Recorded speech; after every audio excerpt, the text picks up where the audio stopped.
Hello friends, in this video I am going to show you how to create a simple weighting scale by connecting a 4-wire load cell to the HX711 amplifier module and then read the weight values with an Arduino Nano. There are 4 main components including HX711 module, OLED model SSD1306, S-type load cell and Arduino Nano. The HX711 board allows you to easily read load cells to measure weight. By connecting the amplifier to your microcontroller, you will be able to read the changes in the resistance of the load cell, and with some calibration you'll be able to get very accurate weight measurements. This can be handy for creating your own industrial scale, process control, or simple presence detection.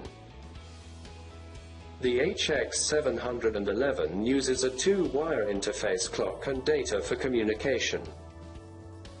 Any microcontroller's GPIO pins should work, and numerous libraries have been written making it easy to read data from the HX711. This module does not use I2C communication. This module can measure 2 load cells simultaneously. HX711 module has 10 pins. V-in, module power supply 3.3 up to 5 volts. GND, ground. SCK, serial clock, module and microcontroller synchronization. Out, module digital output. E+, load cell power supply. E-, load cell ground. A+, first output of first cell. A-, second output of first cell. B+, first output of second cell. B-, second output. Load cells are electronic sensors that are able to measure weight and force. The body is usually made of aluminum, alloy steel, or stainless steel, which makes it very sturdy but also minimally elastic. This elasticity gives rise to the term spring element, referring to the body of the load cell. When force is exerted on the load cell, the spring element is slightly deformed, and unless overloaded, always returns to its original shape. Load cell capacity is equal to the maximum amount of force it can withstand. The HX711 module is used to measure changes in the resistance of the load cell. This module is a high-precision analog to digital converter. The S-type load cell is good for well-controlled tension measurements, and in some cases it can be used in both tension and compression if the load is very well controlled, not allowing for any off-center or off-axis forces. If you are building or retrofitting a tensile testing machine to pull samples to destruction or just proof testing, this load cell design is perfect. Another example could be suspending a hopper in a factory with the need to weigh the contents. The S-type design is ideal for this. Typically 3 or 4 load cells, with tension vessel weighing mounting assemblies installed to allow for slight misalignments, are used to suspend the hopper. Do not use the S-type load cell when weighing an object that can sway or rotate. The S-type load cell is generally used with eye bolts or rod ends when used in tension, and this can cause binding or the associated hardware to unthread.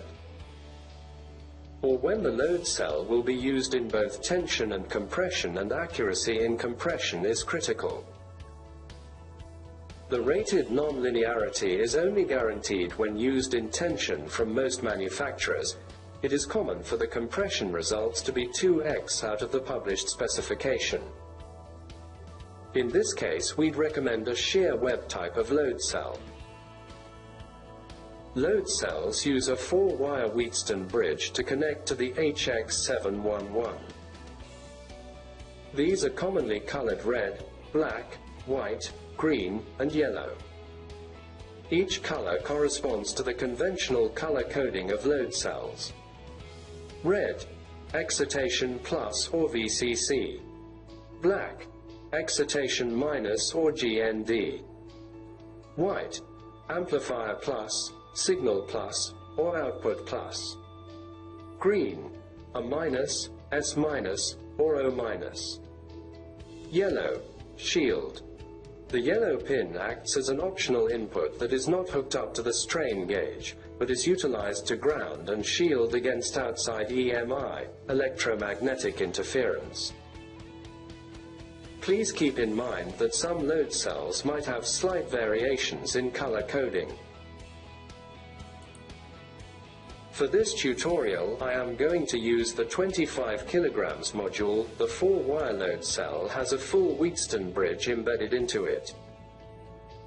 There are 4 special kinds of resistors called strain gauges glued onto the load cell. When you apply force, 2 of the strain gauges will compress and the other 2 will stretch. Now, we can let the current flow through the Wheatstone bridge from top to bottom. When there is some weight placed onto the load cell, the resistors will change their values in opposite directions. This resistance drift creates a voltage difference that we can measure. Since the voltage difference is tiny, we need the HX711 amplifier module to make it readable for Arduino. I use serial port connectors to the end of the 4 wires. It makes it much easier to do experiments. Spread the wire threads a little and make a better connection. Now I can plug and unplug the cables without having to resolder every time. I really recommend you to buy serial ports, both male and female connectors. Some typical applications of load cell include hybrid scales, hopper scales, crane scales, tensile testing machines, tank weighing, filling, dosing and mixing plants, big bag scales, medical lifter scales, hanging hopper scales. Many applications can make use of the 4-wire connection shown in figure. The signal conditioner generates a regulated excitation voltage, VCC, which is usually 5 to 10 VDC. The 2 wires carrying the excitation voltage to the load cell each have a line resistance. If the connecting cable is short enough, the drop in excitation voltage in the lines caused by current flowing.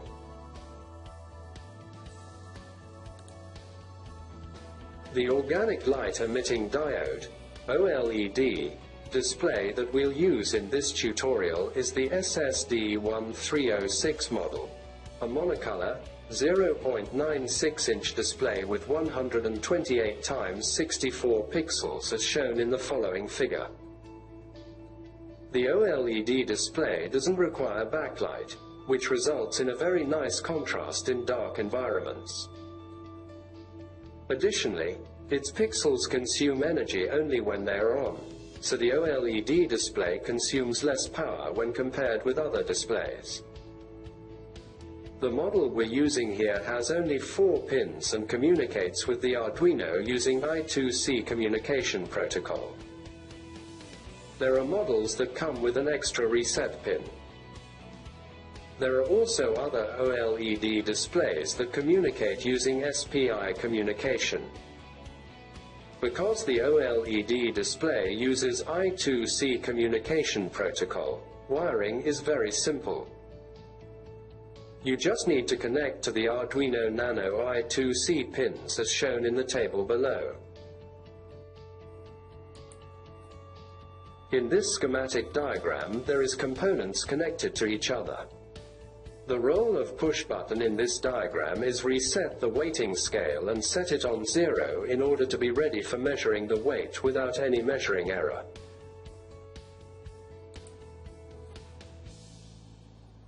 Now download the HX711, Adafruit_GFX, Adafruit_SSD1306 and pushbutton libraries. Go to the Sketch menu, then to Include Library and click on the Manage Libraries. In Manage Libraries you can type the name of library and install them. If type wrong or another library, you will face with compilation error in program. Let's open Arduino terminal.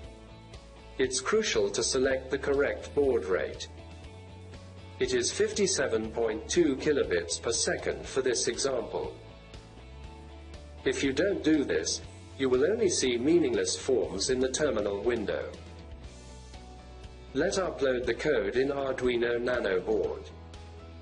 First, check that Tools, Boards Manager shows you have the Arduino AVR boards. Then, to program the new Arduino Nano boards you need to choose Tools, Processor, ATmega328P. To program old boards you need to choose Tools, Processor, ATmega328P, Old Bootloader.